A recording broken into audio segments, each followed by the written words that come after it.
Welcome, dear traders. Oil prices and Treasury yields fell for the second day in a row, putting pressure on Australian and New Zealand government bonds. Wall Street stock indexes staked a broad pre-holiday rally on a Thanksgiving Eve. Today, stock markets in the United States and Japan are closed for the holiday, so the markets will likely show dual trading. Yesterday, US indexes soared, supported by expectations for the US Fed interest rates. Despite hawkish comments from most Fed speakers, the regulator's interest rates may have already perked. At the same time, investors ignored the robust data on the US labor market. However, the US dollar index did not miss its opportunity and jumped to 104.20 overnight after the US unemployment claims report came in below expectations. US inflation expectations also rose, both in the short and the long term. After that, the greenback bounced from its 2.5 months low early Thursday and attempted to hold gains within a daily range of 103.50 and 103.80. However, after strengthening for 2 sessions, the US currency had to retreat mainly due to the decline in the US Treasury yields. In addition, the markets have priced in the possibility of a further increase in the interest rates by the US Fed in the prices of Treasuries and the world's main currency.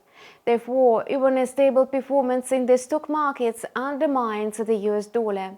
And today, all these factors pushed it into bearish territory.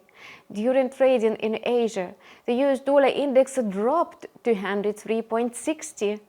As for the currencies of the Asian-Pacific region, they were influenced by the US dollar today, and thus the Japanese yen managed to recover some of its losses recorded over the past 2 days.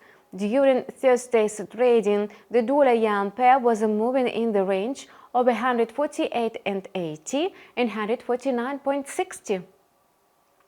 The prospects of a Fed pause and a possible reversal of the Bank of Japan's policy early next year helped the Japanese currency to resist the almighty dollar.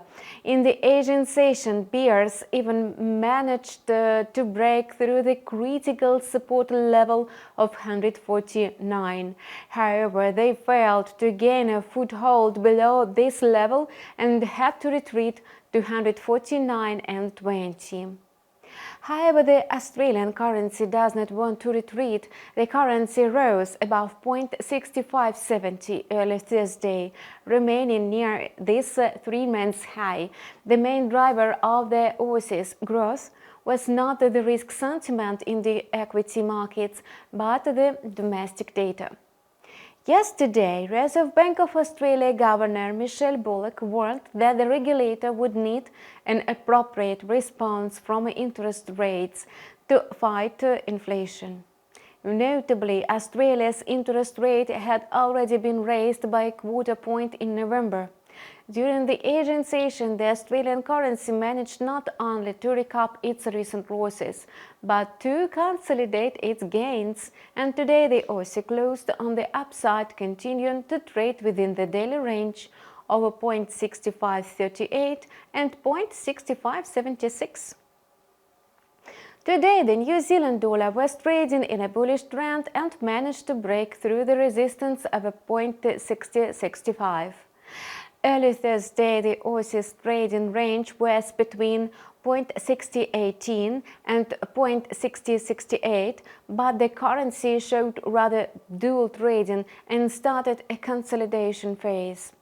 The news from China was positive for the Kiwi and its Australian counterpart. The Chinese government has increased pressure on the banks to stabilize the real estate industry. The country's authorities have drawn up a list of 50 real estate developers that should receive financial support totaling $446 billion. And that's all for now. Stay tuned for more updates with the InstaForex TV. We appreciate your feedback. Please leave your questions and comments below, and see you soon.